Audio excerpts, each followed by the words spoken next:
어, 우리 교회가 40주년을 맞이하면서 그 요한계시록에 나오는 소아시아 7교회를 살펴보면서 우리 교회가 앞으로 어떤 교회가 되어야 할지, 하나님이 기뻐하시는 교회는 어떤 교회인지, 지난주에 에베소 교회에 이어서 오늘은 서머나 교회의 모습을 살펴보고 모델을 삼고자 합니다.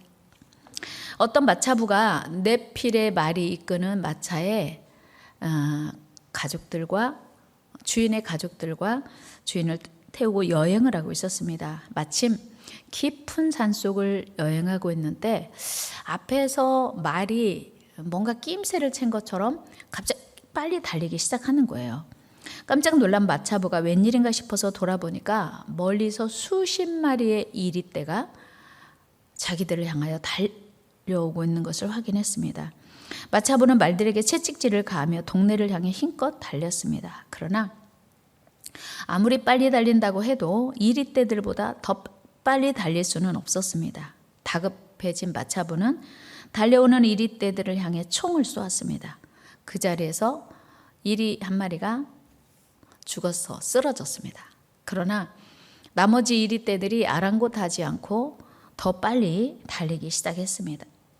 마차부는 말 가운데 한 마리를 떼어서 다른 방향으로 달리게 합니다. 이리떼의 시선을 분산시키고자 의도였지요.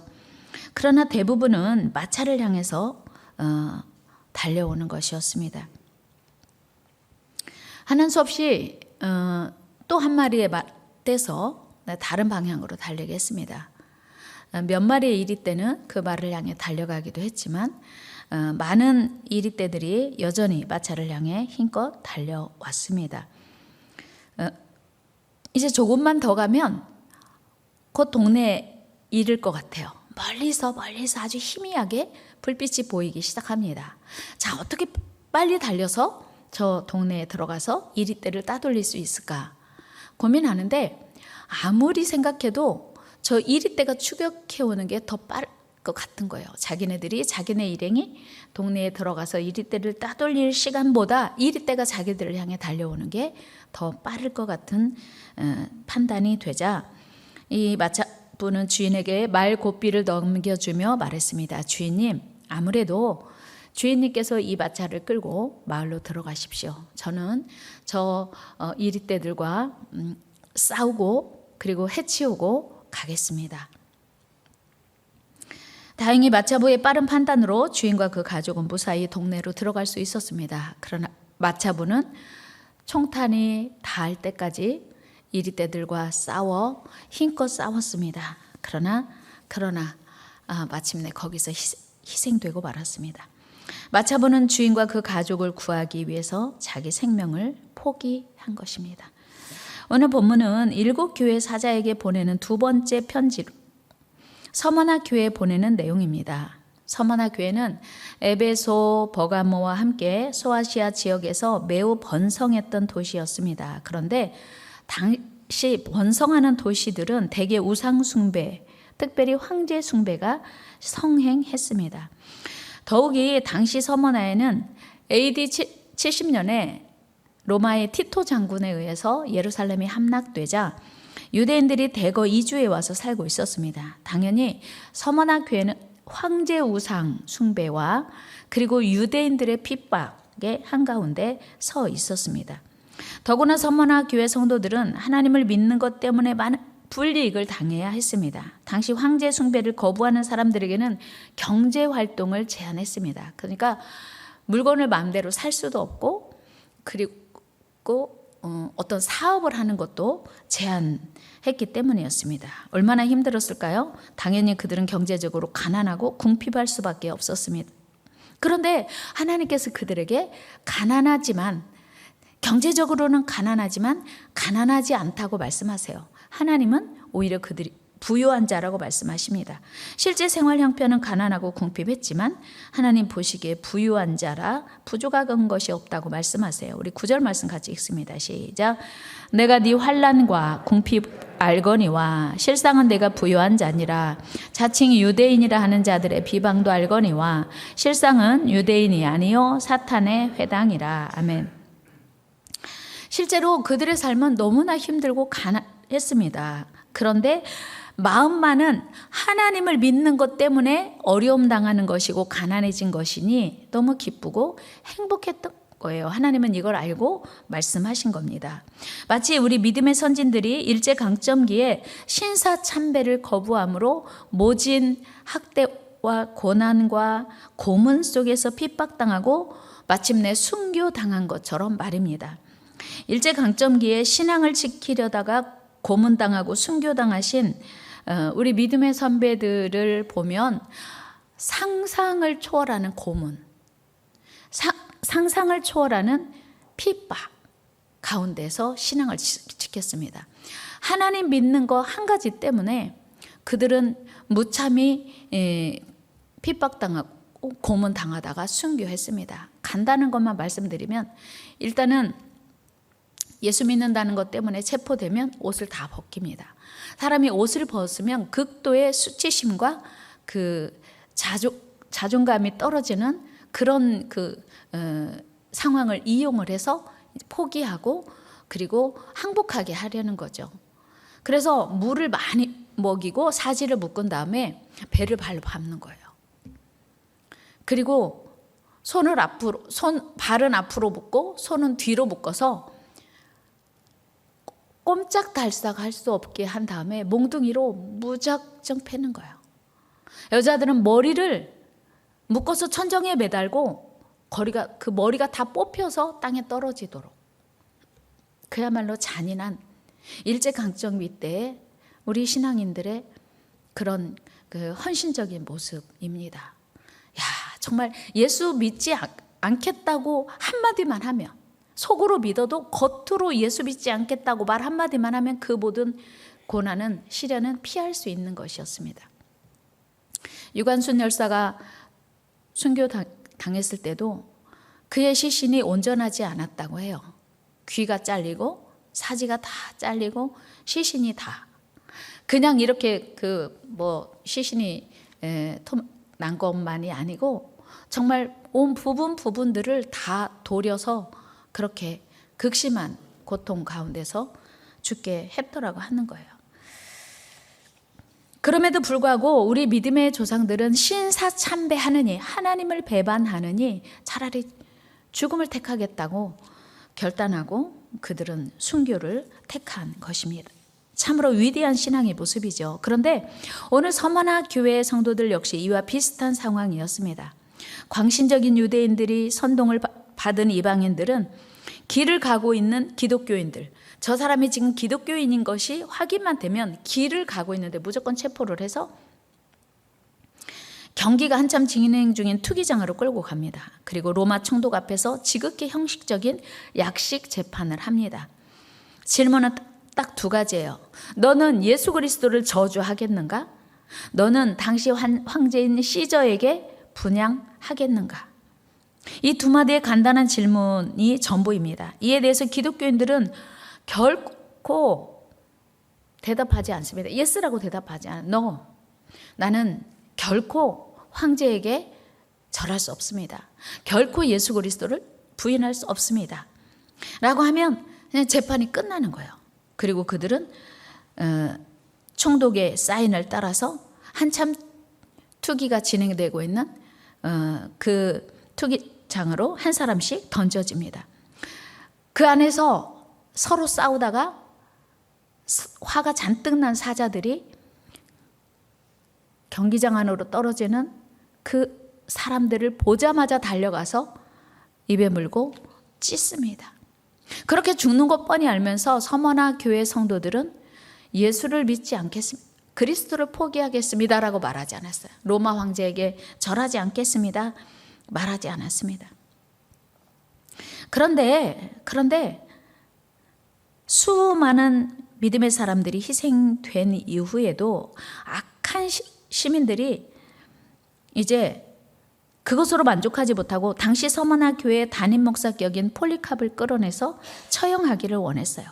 마치 예수님이 가룟 유다 대신에 예수님을 십자가에 못 박으라고, 가룟 유다는 용서하고 풀어주고 예수님을 십자가에 못 박으라고 소리쳤던 많은 유대 지도자들처럼 폴리캅을 이끌어내시오. 폴리캅을 이끌어내지 않고는 이 믿음의 사람들을 어찌할 수 없습니다 한 거예요. 결국 군인들은 86세가 된 노인 폴리캅 목사님을 찾아갑니다. 그리고 폴리캅 목사님을 설득합니다. 아시다시피 구태여 죽음을 선택하면서까지 그렇게 그리스도를 믿겠다고 고집하실 필요야 없지 않습니까? 그리고 시전은 신이다 라고 하는 말 한마디만 하시는 게 그렇게 어려운 일은 아니지 않습니까? 그러나 폴리캅은 고개를 가로저으며 이런 지하에 거절합니다. 귀관의 충고대로 할 생각은 조금도 없습니다. 그리고 폴리캅 목사님은 횃불을 겹겹이 쌓아놓은 타오르는 장작더미에 던져집니다. 그 순간 어떤 이상한 힘에 의해서 갑자기 타오르던 횃불이 꺼진 거예요. 마치도 사드락과 메삭과 아벳느고가 타고 있는 그 불 속에 극렬히 타는 맹렬히 타는 풀무불 속에 들어갔을 때 그들이 전혀 해를 받지 않냐고 움직인 것처럼 그러자 원수들은 칼을 들어 폴리캅 목사님을 처형했습니다. 마치도 사도행전 7장에서 스데반 집사가 하나님의 말씀을 이제 대언할 때 그 마음에 찔림을 받은 사람들이 이를 갈면서 돌을 던져 스데반 집사를 죽인 것처럼 말입니다. 그럼에도 불구하고 초대교회 성도들은 그 누구도 자신들이 처한 환경을 탓하거나 하나님을 결코 원망하지 않았습니다. 예수 그 이름 때문에 자기 목사님이 화형을 당해서 죽는 장면을 목격하고도 그들의 믿음은 흔들리지 않을 만큼 대단한 것이었습니다. 사랑하는 여러분, 오늘 우리는 어떻습니까? 삶이 힘들고 내 마음대로 안 될 때 여러분들은 어떤 모습입니까? 혹시 내가 하나님을 믿는데 왜 이렇게 어려운 일이 계속될까? 왜 그렇게 내 삶은 풀리지 않을까? 그러면서 하나님을 믿는 것을 다시 생각해 봐야겠다 하거나 아니면 하나님께 원망하거나 불평하고 있지는 않습니까? 출애굽한 이스라엘 백성들을 보면 그 많은 기적과 이적을 경험했음에도 불구하고 그들은 출애굽하는 그 순간에도 10가지의 재앙을 똑똑히 목격하면서 살아계신 하나님을 몸소 체험했음에도 불구하고 조금만 자기 삶에 힘들고 어려운 여건을 만나면 여지없이 원망하고 불평했습니다. 우리 출애굽기 14장 11절 12절 읽습니다. 시작. 그들이 또 모세에게 이르되 애굽에 매장지가 없어서 당신이 우리를 이끌어내어 이 광야에서 죽게 하느냐? 어찌하여 당신이 우리를 애굽에서 이끌어내어 우리에게 이같이 하느냐? 우리가 애굽에서 당신에게 이른 말이 이것이 아니냐? 이르기를 우리를 내버려 두라. 우리가 애굽 사람을 섬길 것이라 하지 아니하더냐? 애굽 사람을 섬기는 것이 광야에서 죽는 것보다 낫겠노라. 아멘. 여러분 보세요.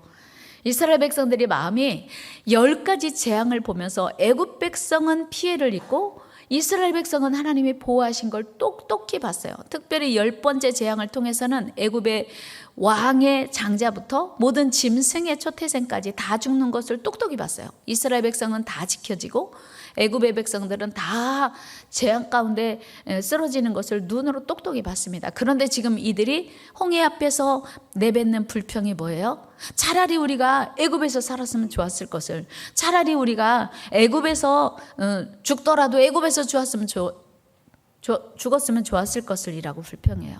여러분, 출애굽을 누가 시켰어요? 출애굽을 누가 시작했습니까? 출애굽은요, 애굽에서 종살이하던 이스라엘 백성들을 하나님께 예배하는 백성 삼으시려고 하나님이 계획하신 거예요. 그리고 이 출애굽 전체를 하나님이 지금 주도해 가고 계십니다. 그런데 그들은 그 하나님의 깊은 사랑을 알지 못하고 하나님의 그 깊은 뜻을 알지 못하고 어려울 때마다 하나님과 모세를 원망합니다. 우리 출애굽기 15장 24절 말씀 읽어요. 시작. 백성이 모세에게 원망하여 이르되 우리가 무엇을 마실까 하매. 아멘. 정말 기가 막힌 건요, 출애굽기 15장의 이 원망은 14장에서 홍해를 기적처럼 건넌 이후에 물이 없어서, 마라의 쓴물에서 물이 없어서 내뱉은 원망이에요. 그러니까 아까 읽은 14장의 원망하고는 차원이 달라요. 그 말도 안 되는 홍해를 이스라엘 백성들은 육지처럼 건넜거든요. 그리고 애굽의 군사들은 그 홍해에 다 수장됐습니다. 그러면 이제는 하나님이 살아계심을 믿고 신뢰하고 의지하고 기대해야 되는 거 아닙니까? 그런데 이스라엘 백성들은 또 원망해요. 어쩜 그럴까요? 어떻게 그렇게 건망증이 심할까요? 하나님의 행하신 놀라운 일들을 며칠 사이에 그렇게 쉽게 잊어버리는 게 참 신기한 일이에요. 그리고 또 조금 가다가 또 원망과 불평을 쏟아냅니다. 16장 2절 같이 읽어요. 시작. 이스라엘 자손 온 회중이 그 광야에서 모세와 아론을 원망하여. 이스라엘 백성들은 원망이 체질화돼 있는 것처럼 원망하기에 최적화되어 있는 것처럼 이스라엘 백성들은 작은 어려움만 있어도, 물론 작은 어려움은 아니에요. 그런데 기다리기보다 하나님의 일하심을 신뢰하기보다 원망부터 하고 봐요. 여러분 여기까지 어떻게 오셨습니까? 하나님께서 힘들고 어려운 순간마다 하나님이 도와주시지 않으셨습니까? 하나님이 지금 또 도와주실 거예요. 하나님이 또 일하실 겁니다. 이제 하나님이 또 역사하실 거예요. 기다립시다. 기대합시다. 믿습니까? 여러분 안타깝게도요, 원망과 불평을 달고 산 이스라엘 백성들은 어떻게 됐습니까? 사실 그들을 출애굽시켜서 종살이 노예에서 해방시켜서 하나님 백성, 하나님의 예배하는 백성 삼으시려고 했는데 원망 불평이 그치지 않으니까 광야에서 다 죽었어요. 여호수아와 갈렙, 하나님을 신뢰하고 하나님을 인정한 여호수아와 갈렙 외에는 다 죽었습니다. 그들은 하나님의 놀라운 계획 가운데서 출애굽했는데 하나님께 어떤 영광도 돌리지 않았어요. 감사하지도 않았습니다. 하나님께 순종하지도 않았어요. 그 결과 그들은 하나님께 칭찬받기는커녕 인정받기는커녕 무덤도 없이 흔적도 없이 광야에서 다 죽고 말았습니다. 그러나 오늘 본문에서 서머나 교회 성도들은 자신들이 어려운 환경을 탓하기보다 굳건한 믿음을 간직했어요. 그래서 그들은 단 한마디의 책망도 받지 않고 하나님께 인정받는 거예요. 이 차이예요. 똑같이 어려운데 하나님을 신뢰하고 기다린 거예요. 똑같이 어려운데 이스라엘 백성들은 원망하고 불평한 거예요. 그 차이예요. 서머나 교회 성도들은 어려운데 인내하고 하나님을 신뢰하고 기다린 거. 이스라엘 백성들은 어려울 때마다 원망 불평한 거. 여러분은 어떠세요? 어느 쪽이세요? 여러분은 힘들고 어려울 때마다 원망을 불평을 먼저 하세요? 하나님이 지금까지 베풀어 준 많은 일들을, 많은 역사들을 생각하며 감사하세요? 여러분 힘들 때마다 지난번 어려웠을 때, 이보다 더 어려웠을 때를 지나가게 해주신 하나님의 은혜를 기억하며 감사하시기를 축복합니다. 이번에도 하나님이 지나가게 하실 것이고 이번에도 하나님이 이기게 하실 것을 믿는 믿음의 고백이 있게 되기를 주의 이름으로 축원합니다. 그 결과 우리 서머나 교회는 우리 모두의 귀감이 되고 신앙의 모델이 되어 오고 오는 세대의 자랑이 되고 있습니다. 여러분 요한계시록 2장 3장에 나오는 7개 교회 성도들의 신앙의 모습이 우리와 아무 상관없다면 오늘 성경에서 떼어내야 돼요. 그런데 왜 오늘 여전히 우리가 보는 성경에 기록되어서 우리가 읽게 되냐면 이 성도들의 신앙이 오늘 우리의 모델이 되어야 하기 때문이에요. 사랑하는 여러분, 그런 말 있죠. 일 못하는 사람이 뭐 탓한다고? 연장 탓한다고. 일 잘하는 사람은요, 연장이 조금 부족해도 실력으로 일을 하는 거예요. 충분히 해내는 거예요. 여러분, 지금까지 고난도 힘들고 어려웠는데 서머나 교회 성도들을 위로하시는 하나님이 충격적인 말씀을 하나 하세요. 그게 뭐냐면 장차 받을 고난이 또 있대요. 그런데 잘 이기면 생명의 면류관을 주신대요. 우리 10절 말씀을 한번 같이 읽어봐요. 시작. 너는 장차 받을 고난을 두려워하지 말라. 볼지어다 마귀가 장차 너희 가운데서 몇 사람을 옥에 던져 시험을 받게 하리니 너희가 10일 동안 환난을 받으리라. 네가 죽도록 충성하라. 그리하면 내가 생명의 관을 네게 주리라. 아멘. 하나님이 서머나 교회 성도들을 위로하세요. 너희들이 참 힘들지 어렵지 정말 가난한 가운데서 얼마나 수고가 많냐. 그런데 장차 받을 고난이 또 있어. 예? 지금까지도 힘들어서 죽겠는데, 죽을 것 같은데 또 있다고요? 여러분, 지금도 힘드시죠? 이 앞으로 어려운 일 또 올 거예요. 이거 지나갈 거고요. 어려운 일 또 올 거예요. 그런데 낙심하지 말 것은 여기까지 잘 버티게 하신 하나님이 또 이기게 하실 줄로 믿습니다. 하나님께서 여기까지 우리와 동행하신 것처럼 이후에도 우리와 동행하실 줄 믿습니다. 하나님이 그 위로 하시는 거예요. 잘 견뎌. 이후에 또 어려운 일 있을 텐데 잘 견디면 내가 생명의 면류관, 죽을 만큼 힘들어도 견디면 생명의 면류관 준대요. 그러니까 이 지금 요한계시록 2장에서 서머나 교회 하시는 말씀을 처음부터 끝까지 생명과 죽음을 대비시키고 있어요. 신앙생활은요, 소풍 가는 것처럼 룰루랄라 가볍게 하는 게 아니에요. 때로는 죽을 만큼 힘들어도 견딜 수 있는 것이, 견뎌야 하는 것이 신앙생활이고, 죽을 만큼 힘들었는데 견뎠더니, 나도 모르게 어떻게 견딜 힘이 생겼는데 견뎠더니 하나님께서 살려주시는 은혜, 생각한 것보다 훨씬 더 많이 은혜를 주시는 놀라운 역사가 있는 것이 신앙생활이에요. 그래서 두려워하지 말고 충성하라는 거예요. 여러분, 충성이라는 말이 뭐예요? 충성. 충성 충자는 가운데 중자에다가 마음 심자가 조합돼서 만들어진 한자어입니다. 즉 충성이란 국가나 임금 등 윗사람을 위하여 몸과 마음을 다하는 것, 이게 충이에요. 충. 그런데 우리에게 이 충성을 요구하시는 분이 누구냐면 8절에 보니까 죽었다가 살아나시니래요. 왜 죽었다가 살아나시니라고 말씀하실까요? 읽어볼까요? 서머나 교회의 사자에게 편지하라. 처음이며 마지막이요 죽었다가 살아나신 이에게 이가 이르시되. 무슨 얘기냐면 우리가 죽을 만큼 하나님의 일에 죽도록 충성하라고 하시면서 누가 이 얘기하냐면 죽었다가 살아나신 예수 그리스도가 말씀하신다는 거예요. 그러니까 예수님은 우리를 위해 죽으셨어요. 죄 가운데 죄로 죽었던 우리를 위해서 예수님이 대신 죽으셨고, 예수님이 죽으신 걸로 끝난 게 아니라 다시 살아나신 이가 우리에게 말씀하신다고 하는 거예요. 그러니까 너희가 지금 환난 때문에, 고난 때문에 죽을 것 같지만 안 죽어. 다시 살아날 거야. 약속이에요.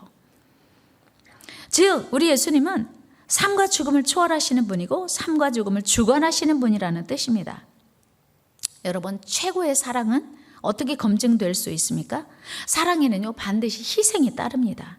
사랑은요, 나를 포기하는 거예요. 한번 해볼까요? 여러분 다 알고 계시지만 사랑은 희생입니다. 사랑은 나를 포기해야 가능합니다. 그렇습니다. 사랑은요, 나를 포기한다는 거예요.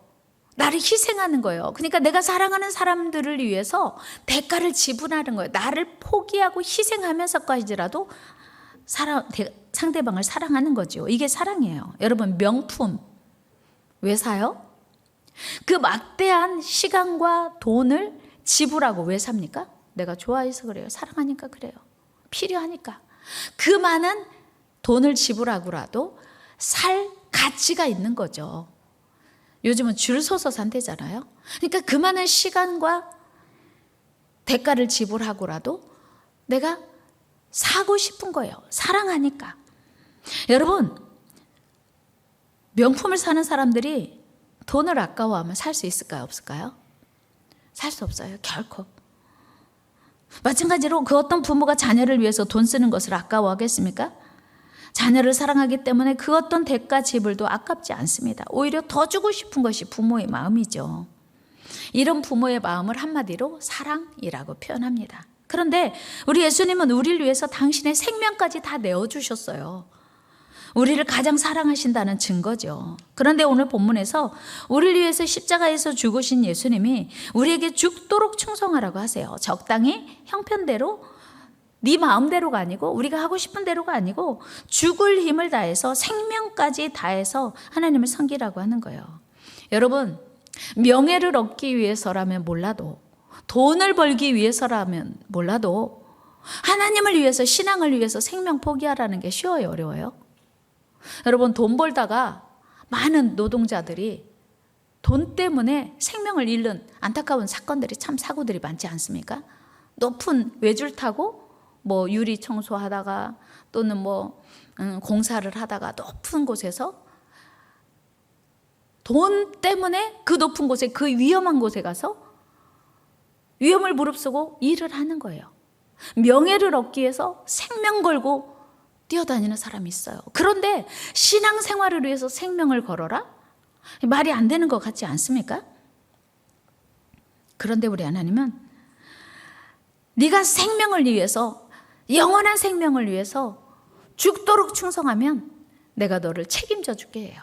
신앙을 위해서 네 생명을 포기할 수 있으면 내가 그에 상응하는 충분한 대가를 주신다는 약속이에요. 우리 11절 말씀 같이 읽어요. 11절 시작. 귀 있는 자는 성령이 교회들에게 하시는 말씀을 들을지어다. 이기는 자는 둘째 사망의 해를 받지 아니하리라. 아멘. 둘째 사망의 해, 영원히 죽는 사망을 멈추게 해주신대요. 거둬주신대요. 뿐만 아니고 10절에서 죽도록 충성하면 생명의 관을 주신다고 약속하지 않으셨습니까? 그러니까 하나님은 죽도록 충성하는 자에게 대가를, 우리가 기대하는 것보다 우리 힘으로 할 수 없는 대가를 하나님은 주신다고 이미 약속하고 계시는 거예요. 그래서 우리로 하여금 그 하나님이 주시겠다고 하는 그 엄청난 대가, 그 상급을 위하여 충성하고 헌신할 수 있도록 말씀하시는 거예요. 여기서 우리는 우리 인생이 가장 소중한 것이 무엇인지를 알게 돼요. 여러분, 인생에서 가장 소중한 것이 무엇입니까? 여러분, 인생에서 가장 중요한 게 뭐예요? 여러분, 나름대로 좀 다르실 수 있어요. 보통 생명이 우리 인생이 가장 중요할 수 있습니다. 그런데 저는 오늘 가장 우리 인생에 중요한 건 신앙이라고 말씀드리고 싶어요.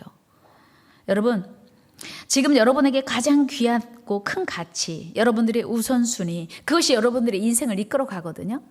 그런데 이 세상을 열심히 살고 최선을 다해서 한 사람들의 결론, 묘비명을 보면요, 그 사람의 최선을 다하여 우선순위를 두고 산 가치가 옳지 않았음을 증명하는 묘비명들이 있습니다.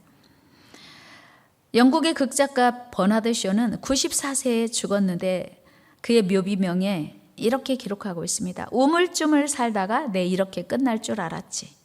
중광수님은 괜히 왔다 간다. 조병아 시인은 어머님 심부름 다 마치고 어머님께 돌아왔습니다.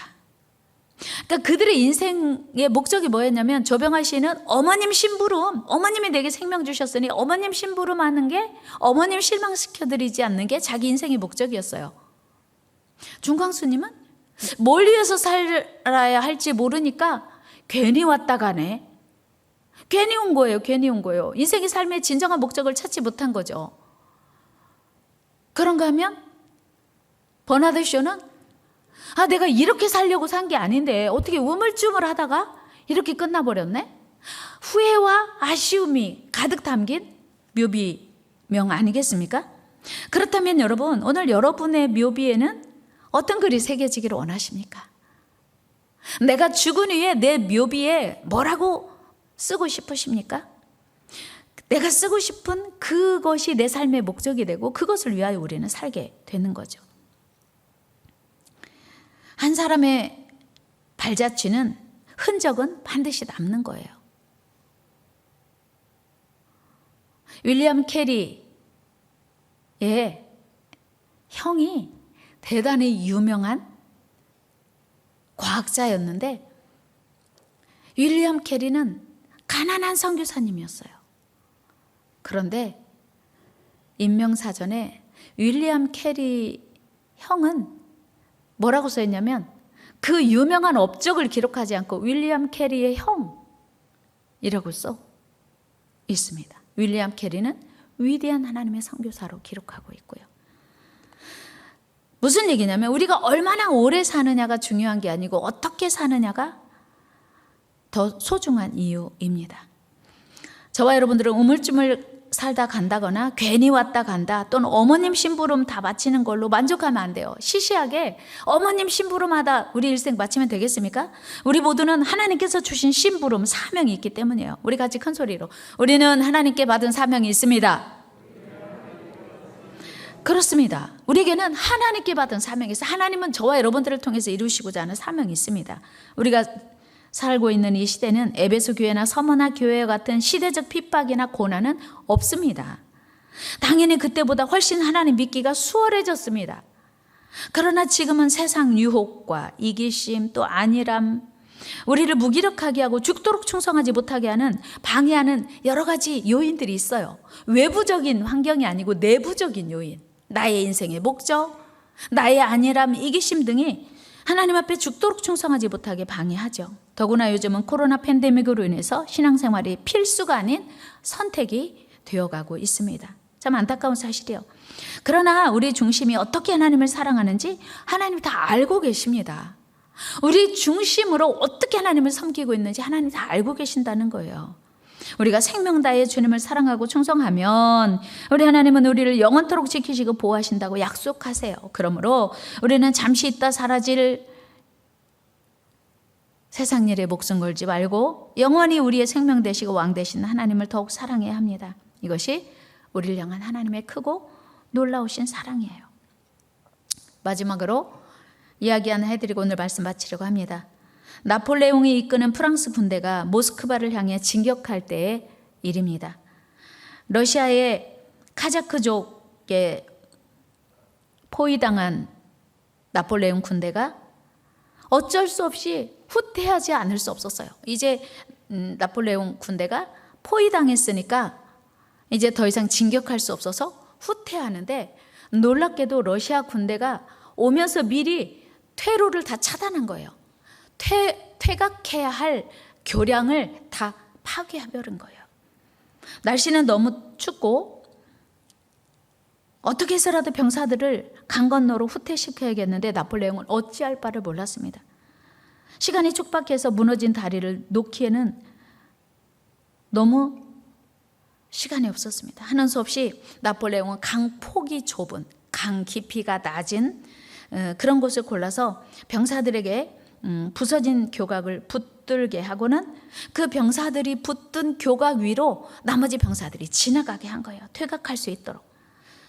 마지막 병사가 가까스로 건너가자 사령관은 교각을 붙든 사람을 철수시키려 했습니다. 그런데 아무도 꼼짝하지 않는 거예요. 다시 명령합니다. 퇴각하라.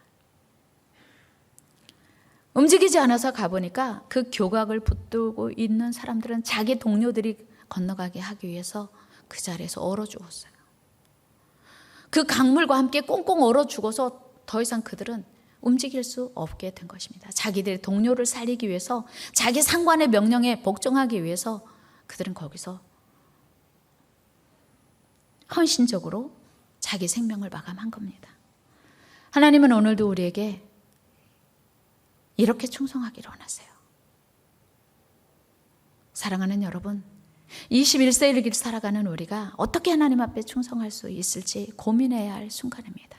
우리 고린도전서 4장 1절 2절 말씀 읽고 기도하겠습니다. 사람이 마땅히 우리를 그리스도의 일꾼이요 하나님의 비밀을 맡은 자로 여길지어다. 그리고 맡은 자들에게 구할 것은 충성이니라. 아멘.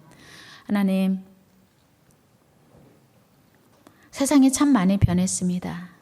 지금은 우리가 예수 믿는 것 때문에 사자굴 속에 들어갈 일은 없습니다.